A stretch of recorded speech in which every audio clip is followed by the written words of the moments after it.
Dangking donut, bibili ng kape at donut. Pero ngayon dahil magugutom tayo, dinner natin, so nag-crave tayo sa KFC. Ang tagal ko na hindi kumain ng paborito kong fried chicken sa KFC. Kaya samahan niyo ako guys. Kuha lang tayo ng ating pera.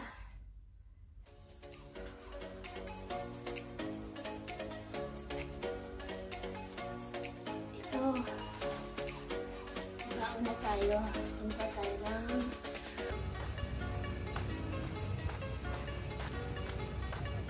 nandun siya sa loob nagluluto or tawag dito, nag-dinner na sila kaya hindi na kami nag-abot dito sa aming session. Ito yung aming session every night basta free and may oras ako.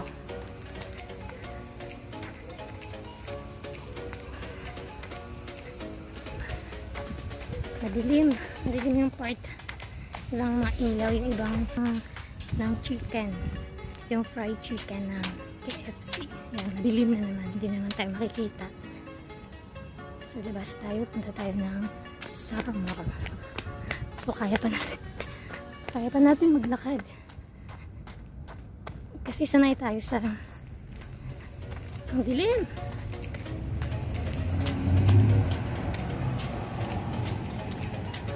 Sanay tayo sa lakad. Palabas na tayo sa gate at kalsada na, main road na. Buti na lang at nag-perfume tayo kasi naliligo na tayo sa pawis. Tumutulo yung pawis sa mata ko at mahapde yung pawis natin sa ating mata. So, ito yung main road papunta ng Sarmall. And kabili natin, uwi tayo, maligo at maglafang. Kasi grabe na yung ating bilbil. Yung tiyan ko, medyo makapal na. Medyo makapal na yung tiyan natin. Hindi tayo makapagsuot na ating matuto tayong lumangoy. Kasi yun talaga gusto kong matutunan, ang mag-swimming. Kailan takot ako sa tubig. May phobia talaga ako sa tubig. So, mabuti na lang dito. Pag isa ako, magpa-practice ako mag-swimming sa aming swimming pool. Kaya, medyo natuto na rin tayo. Huwag lang sa malalim kasi I don't trust myself. Baka malunod tayo. Walang tao dito. Kaso lang kasama natin. Kaya, tinatry ko talagang maglakad every night kasi sa umaga busy, sa hapon naman masyadong init. Ngayon medyo mahangin pero grabe talaga yung init kasi dito yung usbong, yung singaw galing sa ilalim ng lupa, masyadong init. So mamaya lobat na tayo, so patayin muna natin at doon na tayo magkita-kita sa Sarmall.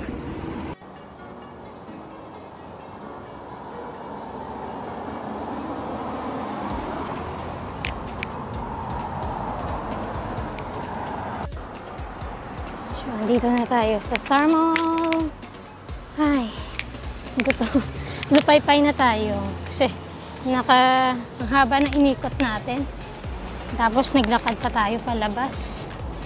So diretso na tayo ng KFC at mag-order ng ating food sa ating dinner.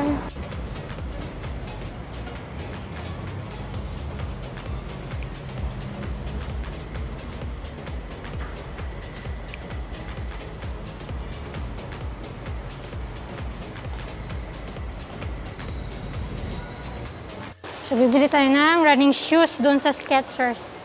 Pero wag muna ngayon. Antayin natin yung ating suking Pilipino. Wala siya doon. Kasi bibigyan ako ng discount. Discounted siya ng 50%. Pero bibigyan niya pa ako ng another discount pa. Kaya antayin natin pag siya naka-duty. At bibili tayo ng running shoes natin.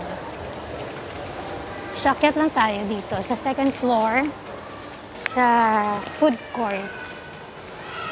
wala na kasing lockdown, kaya may mga tao na. Noon wala kasing tao kasi na-lockdown until July 2. So, parang mga 3 days lang at nagbukas na sila ulit. So, ayan, nagkakagulo na yung mga kabataan sa playing area dito sa food court. So, dito tayo sa KFC at mag-order tayo ng ating food.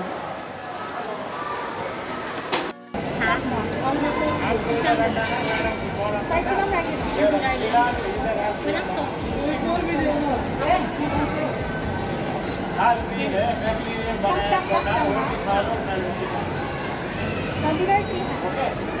Tapos may gravy. Magkano yung gravy? 1.5. Take away. 1.6.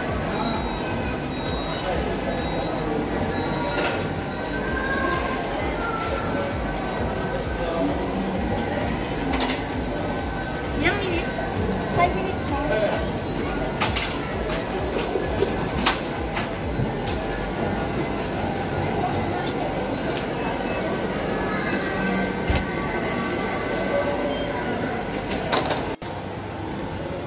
So, ito na yung ating KFC. Uwi na tayo at maligo at kakain.